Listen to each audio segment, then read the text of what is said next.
Why do you think that is? I mean, why is that? I mean, is it just because people are lazy today, or they're bored? I mean, are we just like bored, spoiled children who've just been lying in the bathtub all day, just playing with their plastic duck, and now they're just thinking, well, what can I do? Okay, yes, we are bored. We're all bored now. But has it ever occurred to you, Wally, that the process that creates this boredom that we see in the world now may very well be a self-perpetuating, unconscious form of brainwashing created by a world totalitarian government based on money, and that all of this is much more dangerous than one thinks, and it's not just a question of individual survival, Wally, but that somebody who's bored is asleep, and somebody who's asleep will not say no?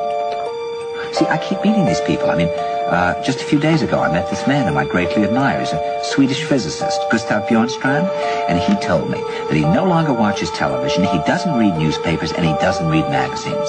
He's completely cut them out of his life because he really does feel that we're living in some kind of Orwellian nightmare now, and that everything that you hear now contributes to turning you into a robot.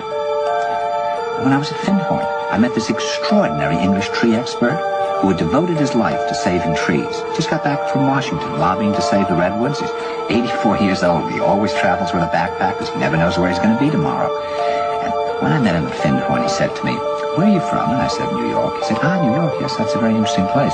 Do you know a lot of New Yorkers who keep talking about the fact that they want to leave but never do?" And I said, "Oh, yes." And he said, "Why do you think they don't leave?" I gave him different banal theories. He said, "Oh, I don't think it's that way at all." He said, "I think that New York is the new model for the new concentration camp, where the camp has been built by the inmates themselves, and the inmates are the guards, and they have this pride in this thing they've built. They've built their own prison, and so they exist in a state of schizophrenia, where they are both guards and prisoners, and as a result, they no longer have, having been lobotomized, the capacity to leave the prison they've made, or to even see it as a prison." And then he went into his pocket and he took out a seed for a tree and he said, "This is a pine tree." He put it in my hand and he said, "Escape before it's too late." See, actually for 2 or 3 years now, Chiquita and I have had this very unpleasant feeling that we really should get out. And we really feel like Jews in Germany in the late 30s. Get out of here. Of course, the problem is where to go, because it seems quite obvious that the whole world is going in the same direction.